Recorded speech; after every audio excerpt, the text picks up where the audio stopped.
और उसी तरह से इनडायरेक्ट डेमोक्रेसी अर्थात जहाँ पर इनडायरेक्ट डेमोक्रेसी हो अर्थात जहाँ पर सामान्य जनता प्रत्यक्ष रूप से हिस्सा नहीं ले रही है उसे हम कहते हैं इनडायरेक्ट डेमोक्रेसी। तो आजकल विश्व में जो अधिकांश हमारे सामने उदाहरण हैं वो इनडायरेक्ट डेमोक्रेसी के हैं।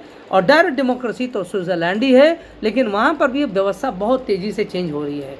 हम लोग कहते हैं Switzerland is a laboratory of the direct democracy अर्थात स्विट्ज़रलैंड प्रत्यक्ष लोकतंत्र की प्रयोगशाला है। स्विट्ज़रलैंड प्रत्यक्ष लोकतंत्र की प्रयोगशाला है, ये माना जाता है। It is a laboratory of direct democracy Switzerland के संदर्भ में कहा जाता है, लेकिन आज वहाँ पर व्यवस्था बहुत तेज़ी से बदल रही है। तो पहली बात याद रखिएगा कि on the basis of representation political systems can be classified into direct और इनडायरेक्ट डेमोक्रेसीज। दूसरा आधार क्या है? दूसरा आधार है पॉलिटिकल सिस्टम्स को क्लासिफाई करने का आज के समय में, समकालीन समय में, on the basis of the relationship between the executive and the legislature. कार्यपालिका और व्यवस्थापिका के मध्य संबंधों के आधार पर राजनीतिक व्यवस्थाओं का वर्गीकरण किया जा सकता है या किया जाता है। कार्यपालिका और व्यवस्थापिका के मध्य संबंधों के आधार पर राजनीतिक व्यवस्थाओं का वर्गीकरण किया जाता है on the basis of relationship between the executive and the legislature. और इस आधार पर कहते हैं दो प्रकार की शासन व्यवस्थाएं पाई जाती हैं, parliamentary systems and the presidential systems अर्थात संसदीय प्रणाली और दूसरा है अध्यक्षीय प्रणाली। और ये किस प्रकार से? कार्यपालिका और व्यवस्थापिका के संबंधों के पारस्परिक संबंधों के आधार पर। आप जानते हैं पार्लियामेंट्री सिस्टम की डेफिनेशन यही होती है, a parliamentary system is one where both the executive and the legislature function together और where there is a close cooperation between the executive and the legislature. जहाँ पर कार्यपालिका और व्यवस्थापिका के मध्य घनिष्ठ संबंध होता है वहाँ पर संसदीय व्यवस्था कही जाती है। और अध्यक्षीय व्यवस्था वो होती है जहाँ पर कार्यपालिका और व्यवस्थापिका के मध्य कोई घनिष्ठ संबंध नहीं होता है, दोनों एक दूसरे से पृथक होते हैं। ऐसी व्यवस्था को अध्यक्षीय प्रणाली कहते हैं, प्रेसिडेंशियल सिस्टम कहते हैं, जहां पर राष्ट्रपति सबसे महत्वपूर्ण होता है और जहां पर उसके चारों ओर पूरी राजनीतिक व्यवस्था घूमती है। और संसदीय प्रणाली में जहां पर पूरे संसद का ही भाग माना जाता है, कार्यपालिका भी है और व्यवस्थापिका भी है, उसमें बड़ा क्लोज कोऑपरेशन होता है। तीसरे प्रकार की जो जिसे हम कहते हैं राजनीतिक व्यवस्थाओं का वर्गीकरण है, that is based on the distribution of powers between the centre and the units अर्थात distribution of powers between the centre and the units अर्थात केंद्र तथा इकाइयों के मध्य शक्तियों का जो विभाजन या वितरण होता है उसके आधार पर राजनीतिक व्यवस्थाओं का वर्गीकरण किया जाता है। इस आधार पर दो प्रकार की व्यवस्थाएं कही जाती हैं, एक होता है फेडरल और दूसरा होता है यूनिटरी अर्थात संघीय तथा एकात्मक व्यवस्थाएं, संघीय तथा एकात्मक राजनीतिक व्यवस्थाएं। अब देखिए जहाँ पर पावर्स को, जहाँ पर शक्तियों को केंद्र तथा राज्य दोनों में शेयर किया जाता है, विभाजित या वितरित किया जाता है, कुछ शक्तियाँ राज्यों को दी जाती है, कुछ शक्तियाँ केंद्र को दी जाती है, अर्थात ऐसी व्यवस्था को संघीय व्यवस्था कहते हैं। और जहाँ पर सारी व्यवस्था, सारी शक्तियाँ एक केंद्र में निहित हो जाती है उसे हम एकात्मक व्यवस्था कहते हैं। तो अर्थात जहाँ पर शक्तियों के विभाजन या वितरण के आधार पर, और ये विभाजन या वितरण केंद्र तथा इकाइयों के मध्य जहाँ पर इस प्रकार का पैटर्न देखने को मिलता है, प्रतिमान देखने को मिलता है, वहाँ पर हम उसे फेडरल या यूनिटरी सिस्टम हम कहते हैं। और चौथे प्रकार की व्यवस्था वो होती है जो आधारित होती है संविधान संशोधन की विधि पर। The fourth type of classification of systems, political systems in modern times is found to be on the basis of the method of amendment of the constitution. Method of amendment of the constitution is also one of the basis of the classification of political systems. अर्थात जहाँ पर संविधान के संशोधन की विधि पर आधारित राजनीतिक व्यवस्थाएं होती हैं वहाँ पर हम कहते हैं कि ये भी एक वर्गीकरण का आधार है। इस आधार पर संशोधन की विधि के आधार पर दो प्रकार की व्यवस्थाएं कही जाती हैं, एक तो रिजिड कॉन्स्टिट्यूशन और दूसरा फ्लेक्सिबल कॉन्स्टिट्यूशन कहा जाता है। अर्थात कठोर संविधान तथा नम्र संविधान, दो प्रकार की शब्दावली का प्रयोग होता है। कठोर संविधान आप जानते हैं कि जहाँ पर संविधान को बहुत दुष्कर प्रकार से बहुत मुश्किल से परिवर्तन किया जा सके, संशोधित किया जा सके। The prime example is the American constitution, where more than 225 years of its existence, there have just been only 27 amendments. America का संविधान जो आज 225 साल से भी पुराना हो चुका है, जहां पर आज भी मात्र 27 संशोधन हुए हैं, उसको हम कठोर संविधान की श्रेणी में रखते हैं। तो इसलिए जहां पर संविधान को बड़ी कठोरता से बदला जाता है, बहुत मुश्किल से, दुष्कर से बदला जाता है, उसे हम रिजिड कॉन्स्टिट्यूशन या कठोर संविधान कहते हैं। और जहां पर संविधान संशोधन की विधि बहुत सामान्य होती है, बड़ी लचीली होती है, सरल होती है, उसे हम फ्लेक्सिबल कॉन्स्टिट्यूशन कहते हैं। और इसका उदाहरण है England. England is a classical example of a flexible constitution. वहाँ पर ऑर्डिनरी लॉ में और कॉन्स्टिट्यूशनल लॉ में देयर इज़ नो डिफरेंस। जो भी संसद परिवर्तन कर देगी, जो नया कानून बनाएगी या संशोधन करेगी, that will all be turn to be as amendment of the constitution. वो संविधान, वो ब्रिटेन के संविधान का संशोधन माना जाएगा, इसलिए उसको बहुत ही लचीला संविधान कहा जाता है। और तीसरा जो कैटेगरी इसी में ही है वो है भारत, जहाँ पर संविधान संशोधन की विधि ना तो बहुत जटिल है और ना बहुत सरल है, जहाँ पर कुछ प्रावधान बहुत ही जटिलता से परिवर्तन किए जाते हैं, संशोधन किए जाते हैं।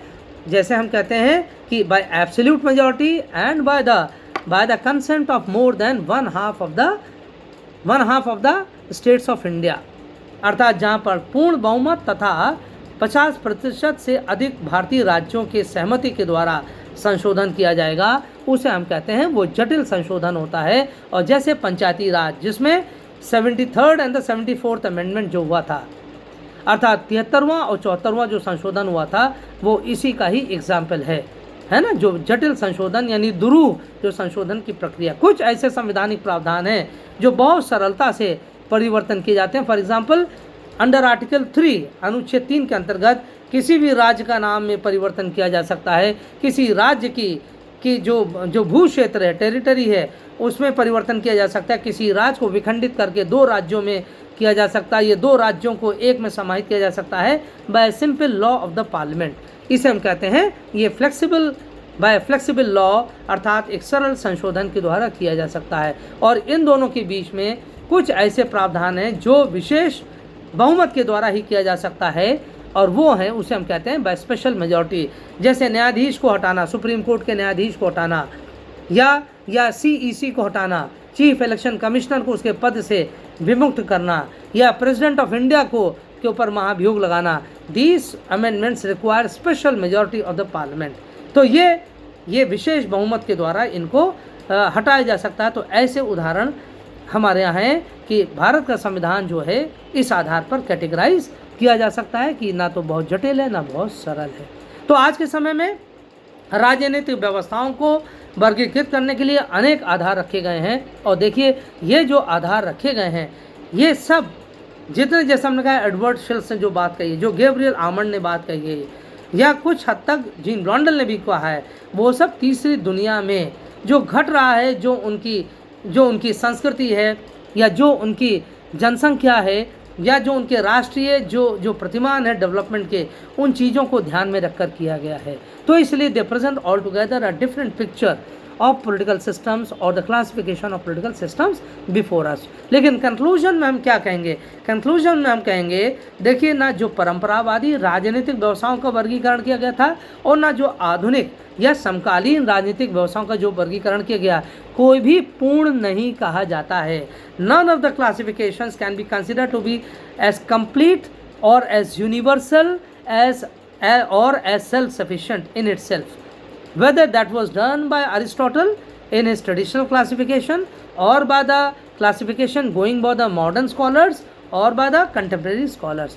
किसी भी प्रकार का जो भी राजनीतिक वर्गीकरण विभिन्न विचारकों ने दिया, विभिन्न विद्वानों ने दिया, चाहे प्राचीन समय में, चाहे मध्यकाल में, चाहे आधुनिक समय में, चाहे समकालीन समय में, किसी भी प्रकार के राजनीतिक वर्गीकरण को हम विशुद्ध नहीं कहेंगे, हम संपूर्ण नहीं कहेंगे, कंप्लीट नहीं कहेंगे, सार्वभौमिक नहीं कहेंगे कि वो वर्गीकरण सभी देशों पर, पूरे विश्व के सभी देशों पर लागू किया जा सके, ऐसा नहीं कहा जा सकता है। So this is very important. हम केवल बस यहाँ पर हम लोग कह सकते हैं कि हाँ, हर एक वर्गीकरण का अपना महत्व है।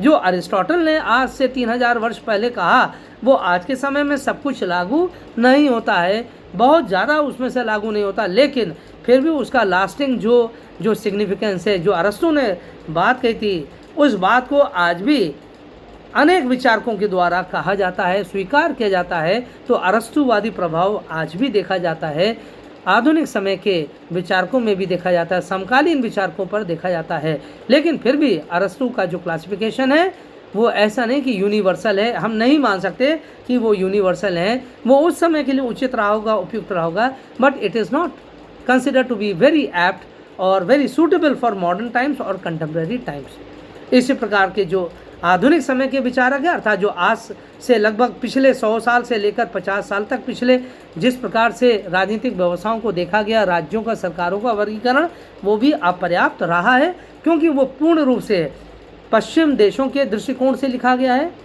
पाश्चात्य देशों के हिसाब से लिखा गया है, पूंजीवादी लोकतांत्रिक राज्यों के दृष्टिकोण से वो वर्गीकरण किया गया है, जो आज के संदर्भ में या समाजवादी या साम्यवादी देशों के संदर्भ में पूर्ण रूप से उपयुक्त नहीं दिखता है। और जो समकालीन विचारक है, समकालीन जो वर्गीकरण है, वो अधिकांश तीसरी दुनिया को ध्यान में रखते हैं, जिससे कि उनका वर्गीकरण करके उन समाजों का, उन राजनीतिक व्यवस्थाओं का अध्ययन किया जा सके। लेकिन जो वर्गीकरण तीसरी दुनिया के संदर्भ में किया जाता है, वो वर्गीकरण पाश्चात्य देशों पर पूरी तरीके से लागू नहीं हो सकता।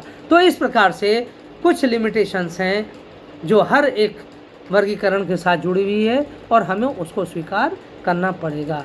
लेकिन इसका महत्व सारे वर्गीकरण का एक अपना अपना महत्व है, किसी भी महत्व को हम कम नहीं कर सकते हैं। तो इसलिए ये जो आज का विषय था, जो कल और आज हमने आपसे बात किया, एक बहुत इम्पॉर्टेंट ये विषय है, इसको ध्यान में रखिएगा और आप लोग इसका अध्ययन अवश्य करिएगा, अपने अपने स्रोतों से अवश्य पढ़िएगा, है ना, क्योंकि जो हमने आपको बताया इसको थोड़ा फॉलो अप करने की भी बहुत आवश्यकता है। तो अब देखिए, इसके बाद हम देखते हैं कि और कौन से टॉपिक हैं जिसको हम टेकअप कर सकते हैं। तो बहुत सारे, लेकिन फिर भी हम देखेंगे कि इसमें नेक्स्ट टॉपिक कौन सा है, and I will try to address those topic as well as soon as possible. तो आज के लिए फ़िलहाल हम इतना समझते हैं कि जितनी हमने आपसे बात किया है। लेकिन देखिए, बार बार आपसे आग्रह करते हैं कि आप स्वयं ये सारा अध्ययन अवश्य करते रहिएगा मेहनत से, और आपकी तरफ से कोई कमी नहीं होना चाहिए, है ना। और मैं भी प्रयास करूँगा कि मैं आपसे बराबर अपनी वार्ता करता रहूँ, लेक्चर के माध्यम से जुड़ा रहूँ किसी न किसी रूप में। और आप लोगों को कोई भी अगर क्वेरी हो, क्वेश्चंस हैं, you are always free to post your queries और क्वेश्चंस और doubts in the group, and I will try to answer them as satisfactorily as possible. So thank you so much, dear students. This is for today, and I hope to see you again very soon in the next lecture. Thanks a lot for being with me.